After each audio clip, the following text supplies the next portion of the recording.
Welcome to Let's Bet, the show for folks who love betting on sports but hate losing money. I'll show you how to increase your sports betting bankroll so that by gaining confidence, you can ultimately live the lifestyle that you ultimately deserve.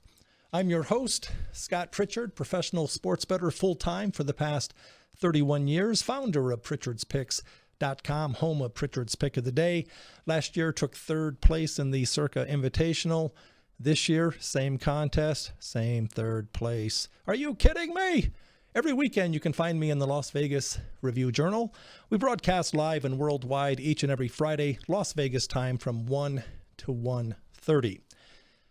On demand, on Pritchard'sPicks.com and on your favorite podcast video distribution platforms. To reach out to us, simply email us at letsbet@Pritchard'sPicks.com. That's letsbet@Pritchard'sPicks.com.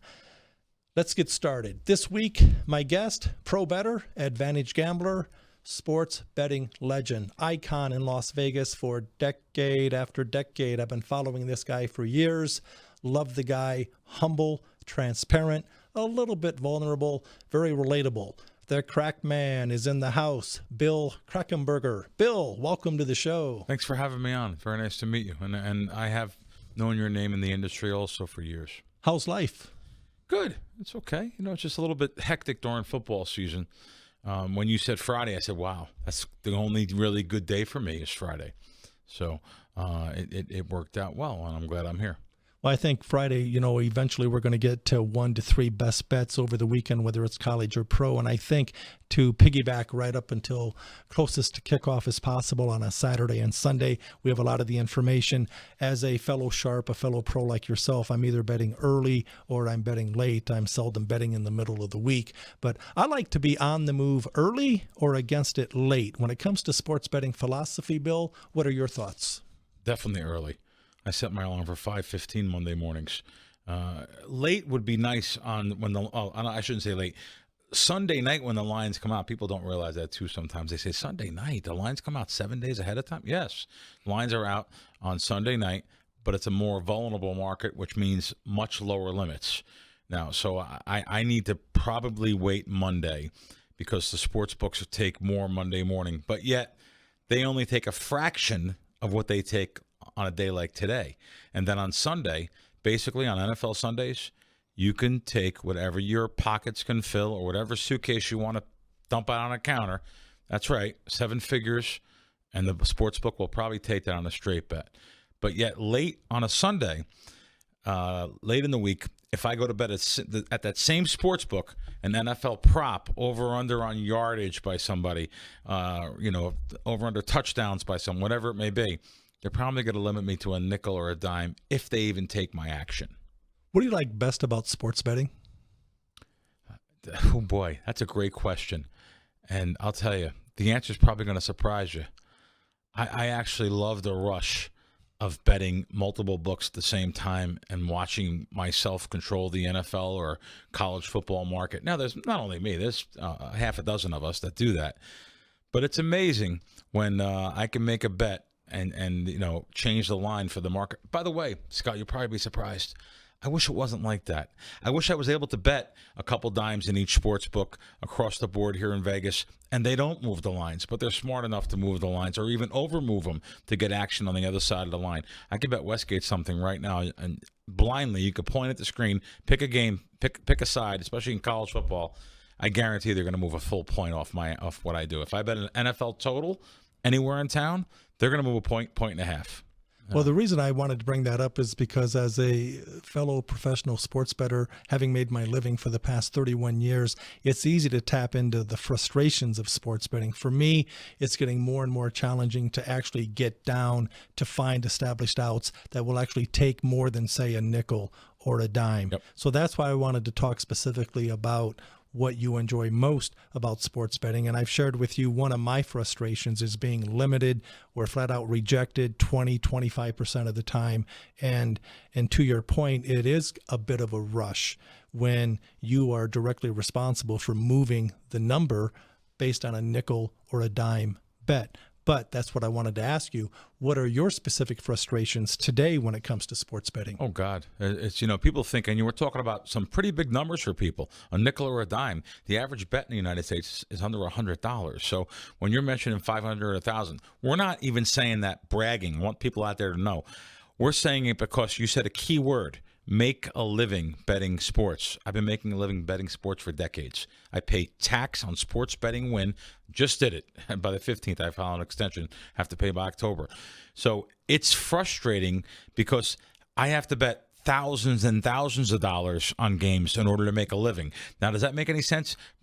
To people out there, they're probably saying, wow, that's a lot of money. We only have a couple percent edge. We only have a 2-3%. I'll tell you what. Maybe I have 5% edge on proposition bets, over under player yards. So let's say it's 5%, and I go to make a $1,000 bet. That means theoretically $1,050 will come back to me, a $50 profit from a $1,000 ticket. Now you can see and understand why I need to bet many, many, many thousands, because I have to make it worth my while. All the research and the back-tested data that goes into that, making that bet, and you take, your ROI per hour. I need many, many sports books to take my bets. I need the Westgate to take it. I need Circa to take it. I need South Point to take them. And thank God they do take them. But yet you'll be surprised maybe. I don't bet Circa first. I bet Circa last, because everyone respects Circa. They instantly move off them. And I'll be real blunt. This will be a surprise to the guys down there a little bit. Maybe, not really to them, but a surprise to people out in the audience here. Sometimes I even bet the wrong way, purposely. Why shouldn't Head fake? Why shouldn't I? If everyone's going to copy off them, they're going to move a full point, especially college basketball season. This is the first show I'm going to say this on, around the 2 or the 3 in college basketball. If you're going to move the wrong way a point, you're damn right I'm betting the wrong way. If everyone's going to copy it. So, in other words, you'll have 5 or 6 sports books copy Circa. The people offshore, they're told, whenever Circa or Pinnacle or Chris move, you follow them.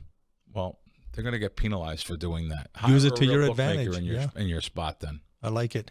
I want to take a quick second and talk specifically sports betting philosophy. I've mentioned before mathematically that more times than not, people lose long-term betting sports, and there's a reason why. You're almost always betting into a negative, and by that I mean you have to be right 11 times out of 21 to break even. The break-even percentile is 52.4%. That means the sports book's posting that number to create a 50-50 prop only has to be right 47.6% of the time.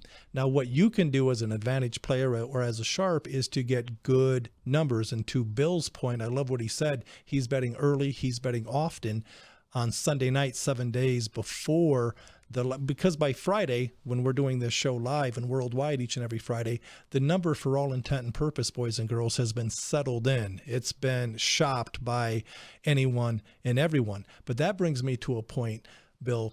Do you oftentimes, knowing that you're getting the best of it, CLV, closing line value by Sunday at kickoff, do you buy it back? Do you subscribe to the theory down the middle solves the riddle, or do you just get the best number and sail off into the sunset? I can't bet enough money to buy it back. There's not enough outs. You have 2 companies here that have swallowed all the little sports books. When I first moved to town 20-some years ago, I had 20 outs here in town, 20 different places to bet. I have 6 now.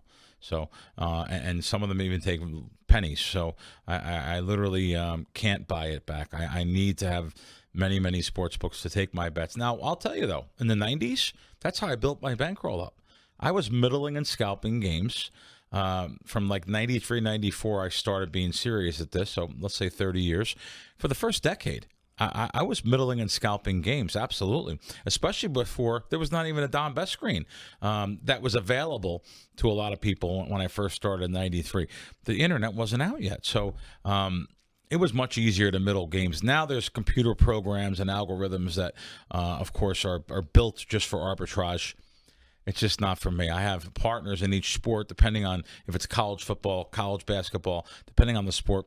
There's 2 to 4 of us that I have to get down for. So, even if I get down 10 dimes on a game, which again, we have that, let's say we have 5%, and we don't, by the way. 5%, that's $500 divided by 4 guys. It's $125. So you can see the money I have to get down. Monday mornings, I am certainly firing on Monday mornings with the intent of not coming back. The only time I will come back on a game, if indicating some factors, a trade, like maybe they had a couple trades this week in the NFL, a trade or a weather as a component that comes in. But I really don't get off games too often. As a matter of fact, I think I got off one game so far through the first 6 weeks of the NFL. And I don't do a lot of NFL betting, by the way. You'll be probably surprised to know that. Very hard to beat the NFL. NFL sides, NBA sides, toughest things to beat. I've worked with the sharpest sports betting gambling syndicates in the world. And I'll tell you what, they kind of avoid the NFL sides and NBA sides. We look to the totals market, the first half market, and that player prop market that I said. Then we look to the smaller, obscure sports like WNBA or some other things like that. But really hard to beat the most popular thing, the NFL, especially sitting here on a Friday when the lines are so efficient. The market is so efficient, like I said before.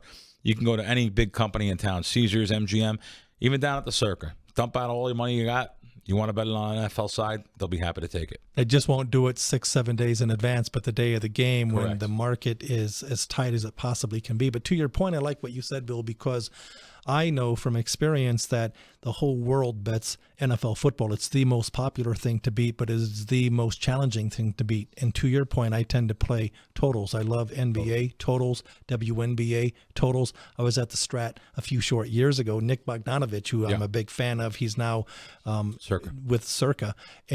But even then, back then, the league has been around for 27 years, but I remember betting under 119 at the Strat way back when. And I bet it just for a nickel, and they said, no, we won't take that. I said, okay, well, 300's better than nothing. They said, no, we wouldn't take that. They took $110 to win 100 under 119, $100, and they moved it 2 points. Amazing. So to your point, you're talking about a bit of a niche or a niche market. Find a niche, get rich is what I like to say. Yeah. It doesn't rhyme with niche. That's why I say niche. Find a niche, get rich. To your point, with player props, beatable, but they limit you on those as well. But I tend to lean on totals, NBA, and college and pro football totals. I love the NFL. It's a great, great, great product, but there's been too many times, 31 plus years of doing this, my friend, at the highest level, where ultimately it almost always comes down to the last possession, not as far as who's going to win or lose, but who's going to cover that number. And to me, it's pretty close to random. It's amazing how the NBA comes down to the last shot a lot of the times. And the same thing with the NFL. Look at this year. Look at the parity in the league. It's unbelievable. It's so hard to beat NFL sides. It really is. We look to the prop market more than anything else. And, I got to give places like Circa credit. They're taking $2,000, right, day of the game, right before the game. They take $1,000 up until like a couple hours before the kickoff. Then they take $2,000 on player props, and they'll move them, but they'll take a second pop from me for $2,000 too. So I have to give them credit. Westgate, unbelievable. They take $1,000. I know it doesn't sound like they should just take bets. Let me just tell you, sports books are petrified of prop players. When the DraftKings and FanDuels came to the market, a lot of those guys were fantasy players. So they're overly scared of these fantasy guys, thinking that they can cross over to the sports betting game and get that instant gratification of knowing the player props and the player yardage of each player. So honestly, there's so many newbies to the market. They really shouldn't be afraid of anything. There's so much money out there. All these kids that grew up on, Shaq and Kobe Bryant and all now LeBron, they all think they have edges just by watching ESPN. And if it wasn't for that, maybe I wouldn't be able to make a living. I don't know, because in volume, those little bets, $1,500 bets, the sports books are destroying people, especially this year. Look at the numbers year over year. Look at the first 3 to 4 weeks of the NFL this year. Some sports books have eclipsed their money that they have made this year in 4 weeks than they made all last season. I talked to one bookmaker that told me he made more money in week 2 on the NFL than he made the 2 weeks of the Super Bowl. You could bet up to 2 weeks prior. They made more money in 1 week than they made the Super Bowl. That's when they literally, the bread and butter. That's how much money the sports books are making off people and off all these newbies that grew up off all those guys, like I said, watching on TV and think they can handicap because they've watched a couple games on TV over their career or over their lifetime. Well, meanwhile, you're not a full-time handicapper too. I won't listen to anyone, and some of them are on many networks. I won't listen to anyone that works a 40 to 50 hour week. By the way, nothing bad against them, nothing bad. 40 to 50 hours, they work a job, a 9 to 5, whatever it may be. God bless them. You're not going to come home and be a weekend warrior and go on VSiN or one of the networks around the country and tell me I have to listen to you when you're not available 24/7 for line-breaking information, weather information. Something happens in the market. That's why I asked permission to have my screen go on, my phone just turned on silent. Anything can happen at any time. So these guys at work, how can they do that? There's so many frauds and charlatans out there. I don't really mention them by name. They know who they are. They know who they are. The Krack Man, Bill Krackenberger, my guest on Let's Bet this week. Scott Pritchard, Pro Bettor, Las Vegas, Sin City. We're broadcasting live and worldwide each and every Friday from 1 to 1:30. A lot of you tune in to get great 5-star content. Others of you tune in for the 20% discount code. The code this week to get 20% off all picks and packages, Wendy, WINDY, not to be confused with the song Wendy. Make sure you spell it correctly. It's WINDY. Wendy is the discount code this week. What would you say, Bill, are the top 1 to 3 skills that someone must perfect long term to have a duplicatable winning process when it comes to sports betting? The skill set of bankroll management. I know it's an overused word and term. It's so important. It's so vital to not just that's one. I want to go into the second one. I'll get back to the first one because they kind of relate. Betting and losing money on a Saturday or Sunday and having to bet that night game that's on TV Sunday night. Being able to just have a night and take a loss and know there's other opportunities tomorrow, the next day, the next week. But it's the internal skills. It's the human condition. We're made up of, when we're a little kid, playing checkers with our dad, playing chess as we get older, whatever it may be, Monopoly. We want to win. We get upset. So now, this is a form of closet gambling now. Every sportsbook has an app. You can bet on your phone. No one knows anything. You're not going to the counter. You're not putting the money up with the counter. People aren't watching you. The tellers aren't watching you. You're shaking, nervous energy. To be able to have that skill set of bankroll management means everything. There'll be more opportunities down the road, like I said. That's a very important component of being a professional gambler. Betting percentage of bankroll is another one. I grew up back east where all my buddies, still to this day, even though they know what I do for a living, if they go to the sportsbook with $1,000, you can guarantee the whole $1,000 is being fired. Either it's $333 a game or $500 on one game, $250 on 2 other games. They're firing the whole bank. We have the same friends. Oh no, it really could be a sickness, but it is what it is. Listen, I'm not saying I came out of the womb a sharp gambler. Right. I was a loser. My mother's Italian family corrupted my father. My father was a hardworking country guy from the Ohio River area. And, my dad took me to the racetrack, Monmouth Park, when I was 7, 8 years old, 9 years old. And literally, I was a losing guy. I was playing those football tickets. We had them back east. I don't know where you grew up when you had them. The little, the perforated edges, you pull it off and you give it to the bookmaker, 3 and 4 teamers.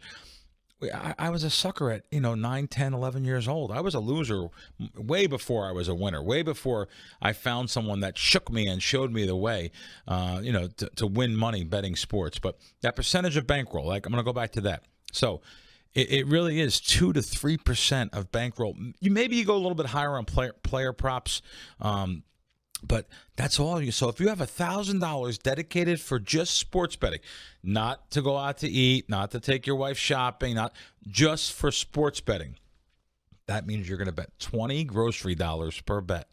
What fun is that? Well, that number is going to go up as your bankroll goes up. So if you win a couple of units, 3, 4 units a week, 2 units a week, 1 unit a week, that's going to go up, and your bet size and your bet will go up after that.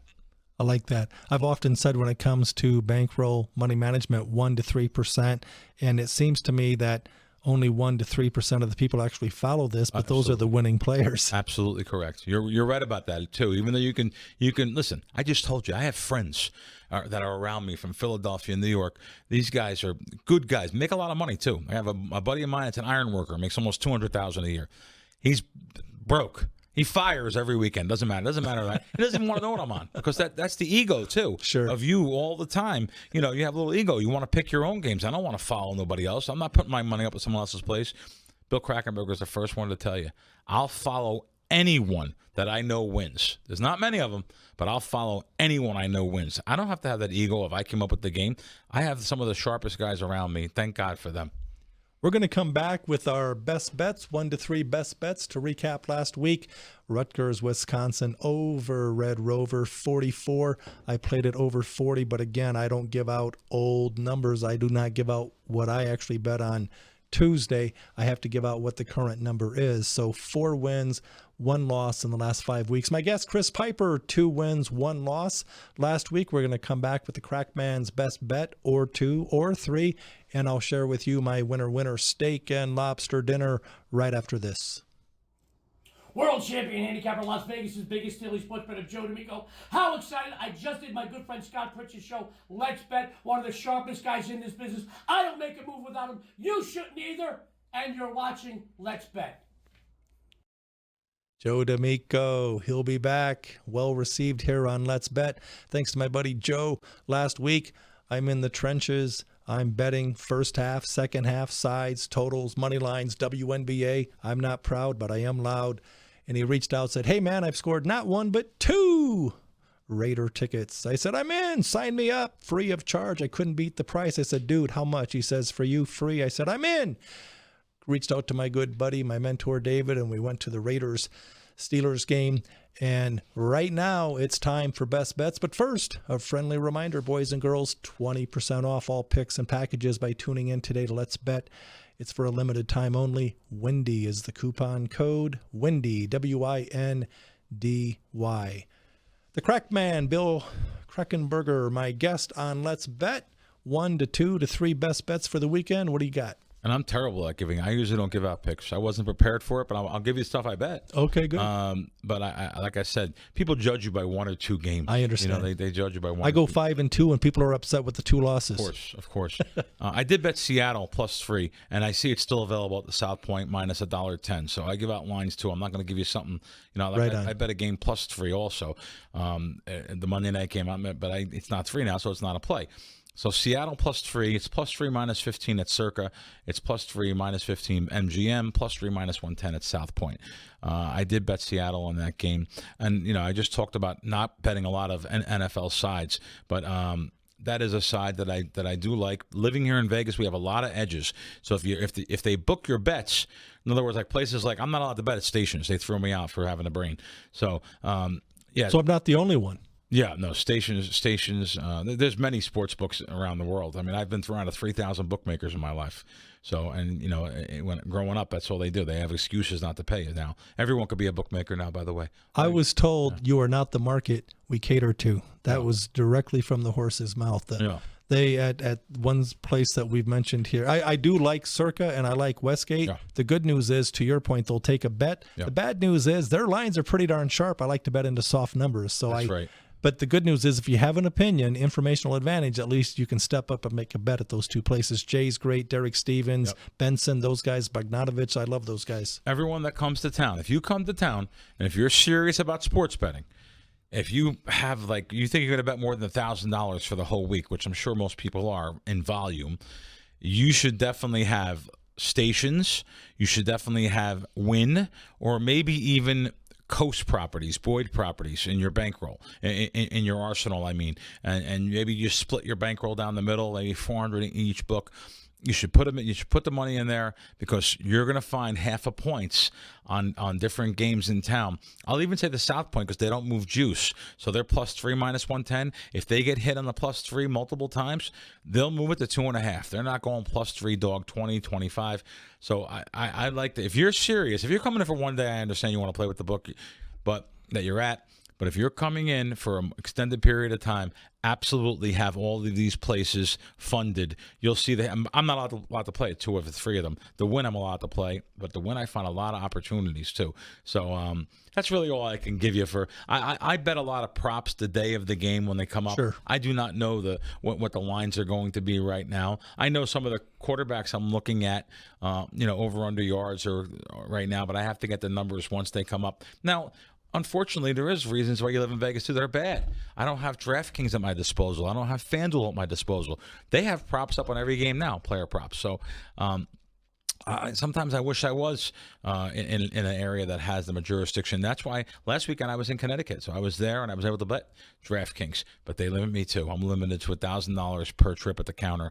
But Atlantic City only allows me $250 at the DraftKings there. So it depends on the location. They're very good to me at Foxwoods. Piper last week, 2 out of 3 winners versus the number. I was 1-0 with the Rutgers-Wisconsin game over 44, 4-1 in the last 5 weeks when I started giving out. And 2, the Crackman's point, a lot of times we're betting Sunday night, Monday, I bet Tuesday, an occasional Sunday night, even though the limits are extremely small. But in fairness to our viewers that tune in to get a pick here and there, I want to appeal to you as much as possible. I do a lot with first halves. I do a lot with second halves. I do a lot with early betting and then buying it back a little bit late because I do have 14 outs, which affords me the opportunity to get down some pretty decent money at the end of the day. Looking at knowing that our audience loves betting NFL football, I'm going with the New York Jets, Jets minus the 1 and done against the Pittsburgh Steelers. Mike Tomlin, a great coach, but this Steelers team, they're 4-2. They started out 3-0. Congrats. I'm going on record right here, right now, as I've been saying, this team, it's unpopular for me to say so, will not, not make the playoffs. Watch and learn. Jets minus the 1 against the Steelers. See the cashier.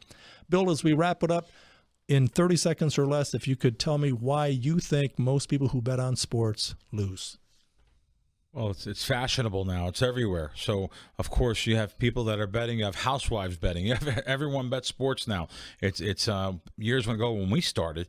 Like I said, I had an old-fashioned mother and father. But Billy, are you sure you can bet? Now everyone's betting, and what's that mean? They don't know anything. They're betting into efficient lines for the most part. Everyone thinks they win because of the advertisements on TV, because of the games on every network, and gambling being fashionable. Go to any stadium you want. You'll see left field, center field, right field. You see sports books advertising. You see little kids asking their dad, "What's that?" "Oh, Daddy." 8, 9 years old. As much as I am a sports bettor, I'm also a responsible sports bettor. I'm also for responsible gaming. I know what it is to be that 8-year-old, 9-year-old kid gambling. So it should be done responsibly and should be explained to kids responsibly. Last thing, Bill, where can people find you? At Bill Krack Man on Twitter. That's me on there every day. I answer all my stuff. I also have a site, crackwins.com, and a Crackwins app that I also have. That's Crack with a K. I do Fox Sports Radio nationwide on the weekends, do some hits on many shows throughout the week. I have a show on Monday mornings now called Cornflakes and Crack. That's me. And, I have many shows throughout the week that I do. VSiN on Thursdays down at the Circa. So that's it. That's me. I want to thank you for being on the show. I told you going in that we have so many people that were so stoked and excited to have you on. I know you're slammed. I know you're busy. You're inundated, especially this time of year. Appreciate you. Appreciate the time. Keep up the good work. Thanks for having me. The Crack Man, Bill Krackenberger, my guest on Let's Bet. To reach out to us, simply email us at letsbet@pritchardspicks.com. And again, that discount code, 20% off all picks packages. Wendy is the coupon code. Next week, Matt Humans from VSiN will be my guest. The week after, Derbify, Tony Gordon, who took second in the Circa Invitational. Forget that. The dude won Circa Millions a few short years ago. The week after that, Beth Raymer from the sports betting movie Lay the Favorite. My good buddy, the late great Dink, who passed a couple of years ago, was played by Bruce Willis. His wife at the time, Gail, was played by Catherine Zeta-Jones. Rebecca Hall played my friend and yours, Beth Raymer. And the big-time illegal bookmaker from Queens, New York, was played by someone by the name of Vince Vaughn. Are you kidding me? It was Beth's book, Lay the Favorite. It was her movie, Lay the Favorite. There was a character, Scott, in the movie. I was played by no one. No, there was a character. It was kind of cool. So she will be on the show. She's on the East Coast. She now has 3 books as opposed to 1. She'll be joining us for a remote broadcast. That will be November 9th. Stay tuned for that. For the Krack Man, I'm Scott Pritchard. Until next week, see the cashier.